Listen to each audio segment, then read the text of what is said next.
here's what I'm going to share with y'all. We're here for the next 45 minutes or so.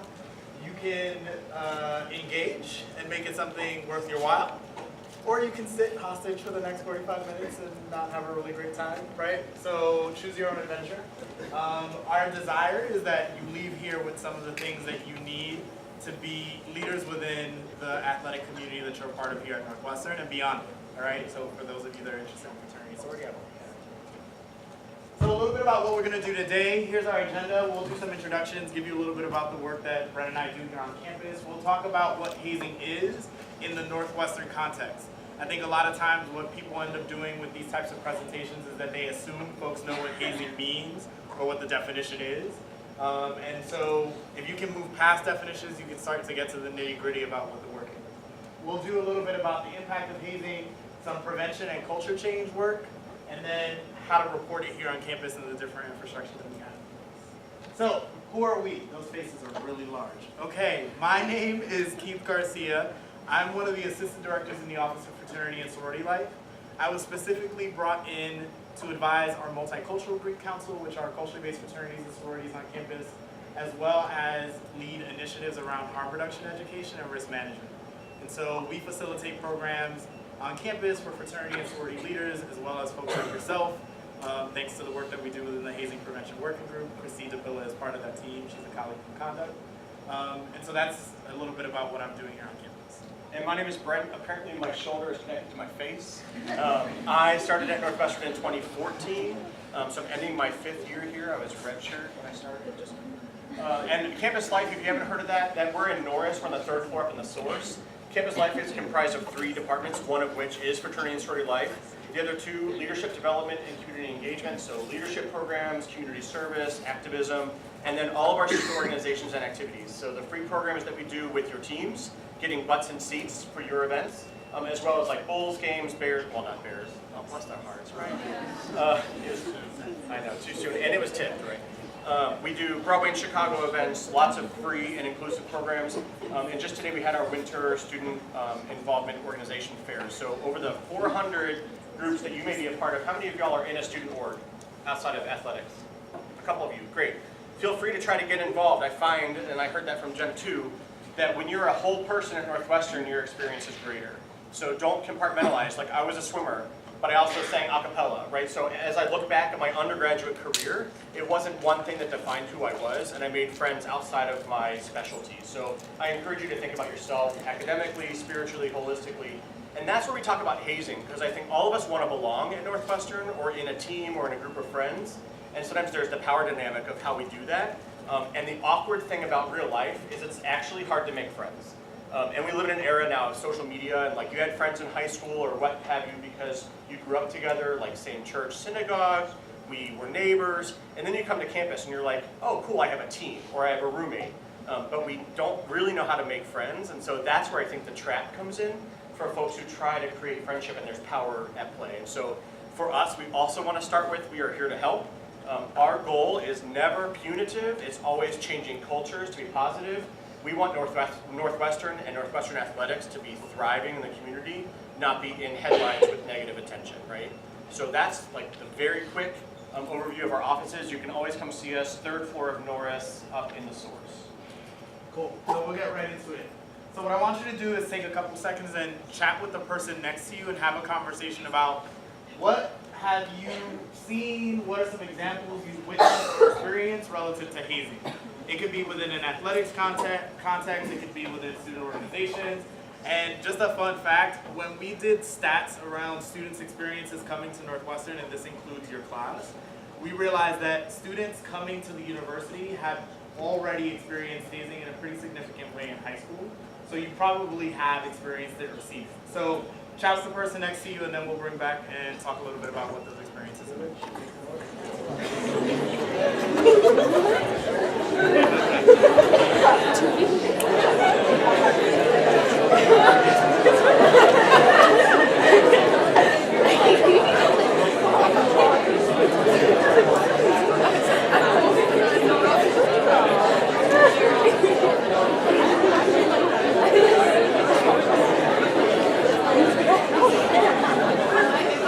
It's all gonna be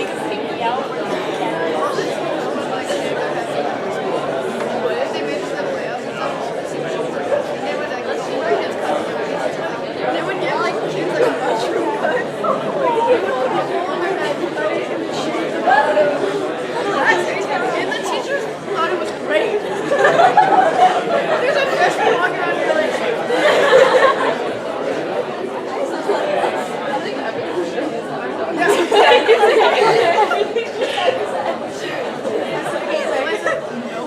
All right, folks, so bring it back. What are some of the things that y'all talked about? Give me some examples of things you've witnessed or experienced that people would identify as hazing.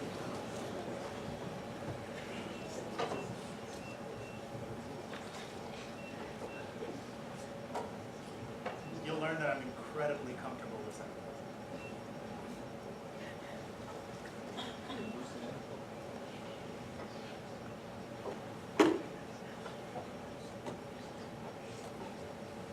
Forcing someone to drink too much alcohol. Forcing someone to drink too much alcohol. Fair point. Probably not a good practice. Can't chat about that. Some other examples?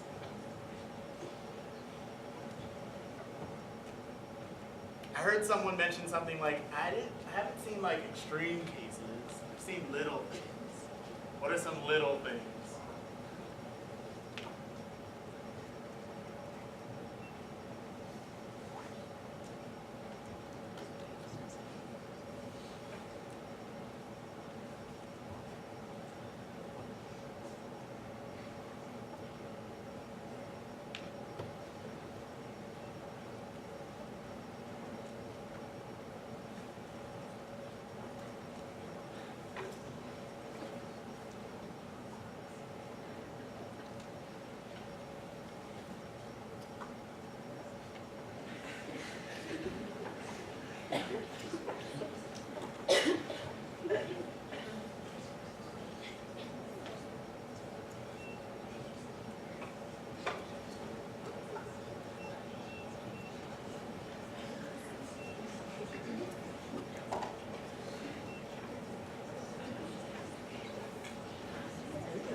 Maybe freshmen carry equipment or go for water in the pool. Okay, so asking, thank you.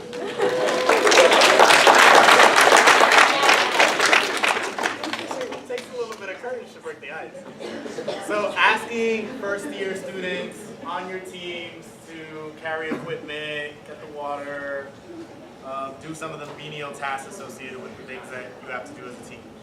So those are good examples of what it means to engage in hazing on this campus and in other spaces.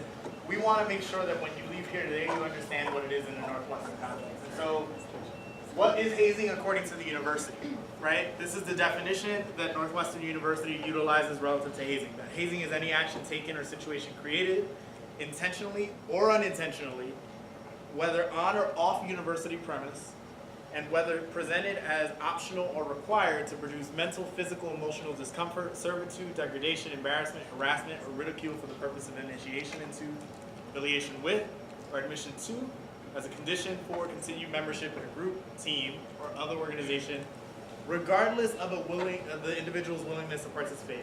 So I just want to name that last component, right? I think a lot of times, so I'm a member of a historically Latino fraternity, joined it as an undergraduate, have been a part of a lot of teams my entire life. The first time I think I ever experienced hazing, I was on a step team in junior high school. And the notion that I consented to it. Oh, but he was cool with this. He wanted to do it. He could have said no at any point, right? And the realities associated with that, particularly that if I would have said no, I probably wouldn't have been able to continue participating in those activities. The fact that I wanted to belong in that space, that there was a power dynamic between the people who were facilitating those activities and myself, that I didn't really have the opportunity to say no.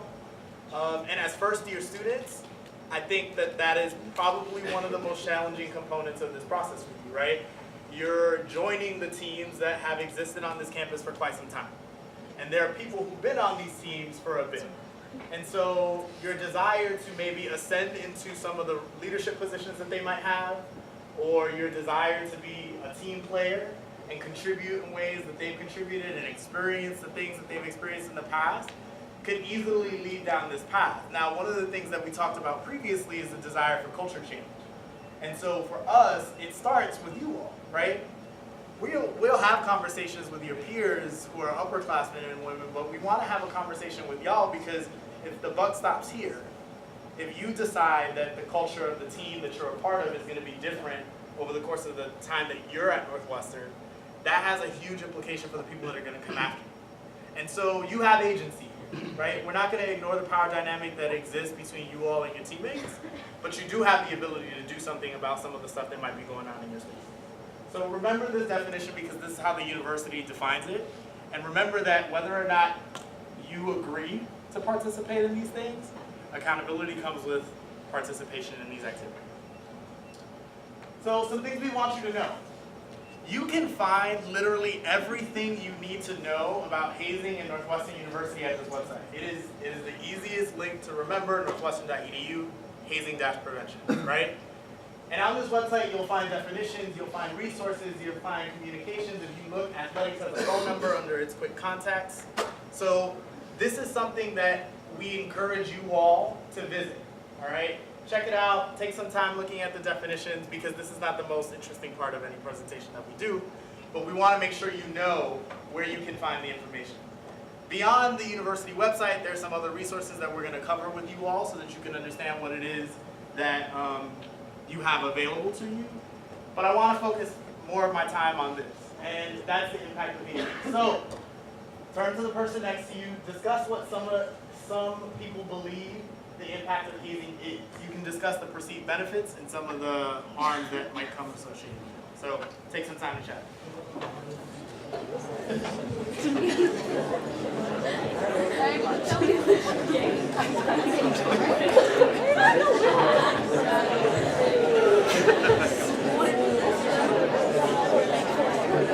This is not going to work out for a long time.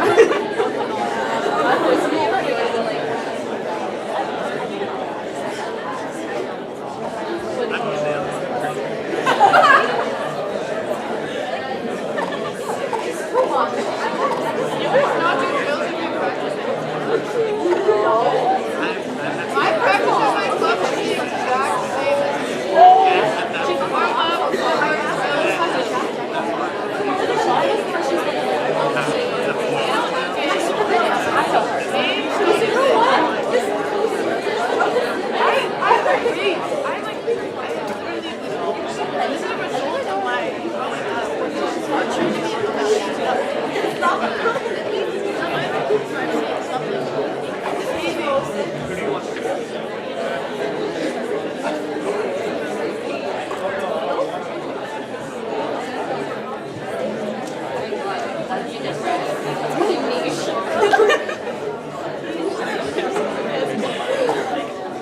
All right, bring it back. So what are some of the perceived benefits and things that people talk about when they say that hazing helps or it doesn't help or it causes harm? You're worried with the chance the score is 7-7. It can make the team closer. So build bonds, relationships, okay? Ditto. Any other things? Things that benefit or cause harm that people perceive when it comes to hazing?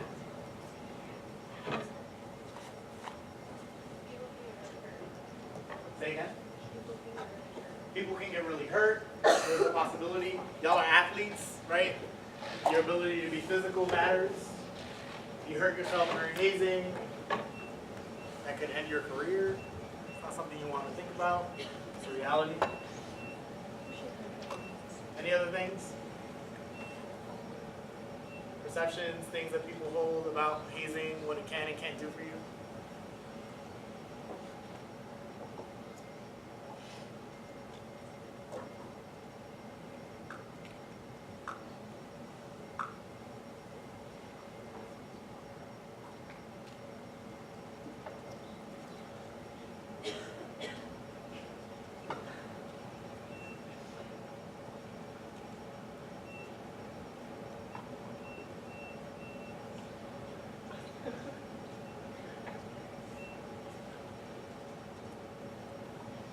One more example.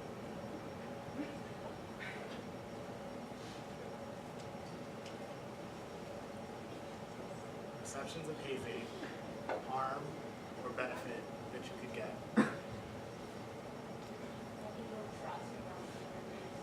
can build trust. Okay. So those are all things that people have mentioned to me in the past. And y'all miss about hazing.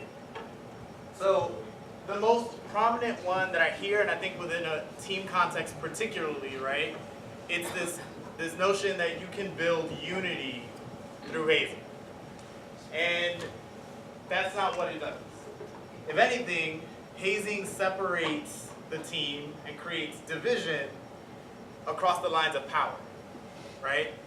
There's somebody who is being hazed and somebody who is hazing. How do you become an inclusive and cohesive team? By working from a place of division, right? And creating adversarial relationships. It doesn't breed unity, it breeds resentment, right? And a quick anecdote, when I was an undergraduate coming into my fraternity, I was hazed. And one of the brothers who did that, I still don't have a relationship with today. Because the reality is that the experiences that I had at his hands are not something that I was willing to forgive. Those are not things that I felt were appropriate. They were not things that I felt were building brotherhood or whatever conception he had of what brotherhood was. It was a power trip. He knew that there was something that I was seeking and that he was one of the obstacles between me and that something. And so he made my life a living hell for an extended period of time. So this notion that brothers and sisters and teammates can develop relationship by abusing one another, it's bullshit. Alright? The next one is that it's a motivator. Hazing doesn't motivate your teammates. It hinders their academic achievement. It damages their self-esteem. And it causes emotional and physical harm. If a team hazes to motivate its players, it's probably relatively weak, immature, and relatively dysfunctional. And I don't think that those are any of the terms that you would want associated with the teams that you're a part of here on campus. But I can tell you from experiences that have happened at Northwestern University and in other spaces, those things speak to the dysfunction of a team. Those things are indicative of the stuff that goes on the field, wherever you might be. That it teaches discipline. Hazing doesn't create productive, loyal, or committed members. It instills fear while manifesting feelings of incompetence and revenge. Nothing about hazing is about your capacity, what you can do, right?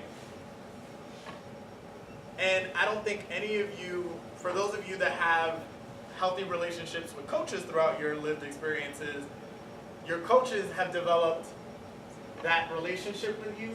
They've instilled discipline through respect. So emulating that culture of disrespect, engaging in practices and behaviors that show me that you don't give a damn about the guy that's sitting next to you or the woman that's sitting next to you, that doesn't do anything for your team. That doesn't do anything for developing discipline within the context of that lens. And lastly, that it's not damaging. Hazing damages people and teams to which they belong. Hazing doesn't just hurt the people who are hazed, it hurts everyone. Remember, a teammate should be building you up, not breaking you down. Right? If this is a collective move forward, if this is supposed to be progression together, then how are you doing that if the person behind you has a limp because of what you did last week? Hazing's about power. It preys on the insecurities of the person who is hazing and on the insecurities of the person who is being hazed. One of the things that I navigate with students pretty regularly is how they feel relative to the experiences they have around hazing. And 9 times out of 10, the story that I hear is that some deep-seated insecurity inside of them that they needed to try and temper was something that led to how they acted out. Or some deep-seated insecurity within you is what allowed you to withstand or deal with some of the things that someone might try to put you through. So this notion of belonging and wanting to belong, which there's nothing wrong with. I think every last one of us in here wants to be a part of something. You want to do something bigger than yourself, you want to contribute, right? I was incredibly proud. I'm not a Northwestern alum, but I was incredibly proud to be in Indianapolis for the championship game, regardless of that, right? Because I felt belonging to the community that was Wildcats at Northwestern. If that's what you're looking for, and that's what you want to contribute to, that's not the path to it, right? So, last bit, hazing can and will ruin your life in a lot of different ways. Beyond the physical, psychological, emotional harm caused by hazing, if you want to take it and not consider that those are probably incredibly serious harms to cause to teammates or people you pretend to care about, you can be removed from your team, suspensions, you can lose eligibility, there are a lot of different things that can be held in terms of accountability. You can be expelled from the university. There's an entire process that we follow here to hold students accountable when they engage in behaviors that are outside of the expectations and values of the community that we have. And you can end up with a criminal record because hazing is a violation of the law in the state of Illinois. So, again, this is not about, it can feel very doom and gloom and I want to scare you into not doing. I would much prefer that you find this from a position of empowerment, and this is what I can avoid. This is what I can help change, that I have the capacity to, and the support structure at this university to do something about what I might witness. And that I have the ability to actually make some change on this campus and in my team.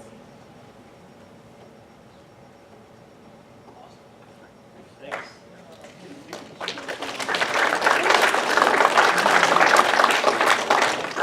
So here are some ways we're going to flip the script, because I think we don't want to end on what you should not do, and that doesn't respond well psychologically.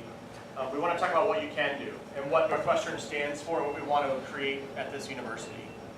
When you talked about brand and reputation, my organization, how many of y'all have heard about the Penn State case where the student Tim Piazza passed away? And his parents are on tour, and they're talking about their son. That's my fraternity, right? So now I have, even though I graduated undergrad in 2003, my 20-year high school reunion is this spring, like I'm getting old. That organization now reflects on me, so when I say, hey, I'm Brent, I'm a beta, people think, oh shit, Penn State. Nope, I had nothing to do with it. That's not what I value, but there's a brand and a reputation. So I don't want that to be, oh shit, Northwestern. Like that's what happened when. So that's where we talk about what do we want to be known for. And I think it's some of these things. Like when I walked in this facility, my jaw dropped, right? One kind of stupid act can ruin it for everybody. And so instead we want to flip the script. So I want you to shout out a couple of words that may be some of those. But when you think of an ideal community, what are like your favorite parts of an ideal community? What are some words that describe an ideal community for you? Feeling welcome. Feeling welcome. Loyalty. Camaraderie. Shout them out. Tolerance. What is it? Tolerance. Love it. Keep going.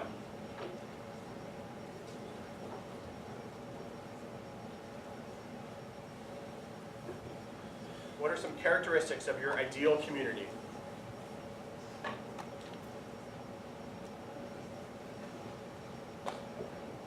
Kindness. Kindness. I want you to turn to a partner. I want you to talk about your group of friends. Maybe it's teammates, maybe it's roommates, maybe it's groups of friends back home, maybe there are people here. I want you to talk about how do you, as groups of friends, how do you know about each other? How do you learn about each other? Turn and talk to a partner.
I did. It's amazing. I mean, that's right. It's like,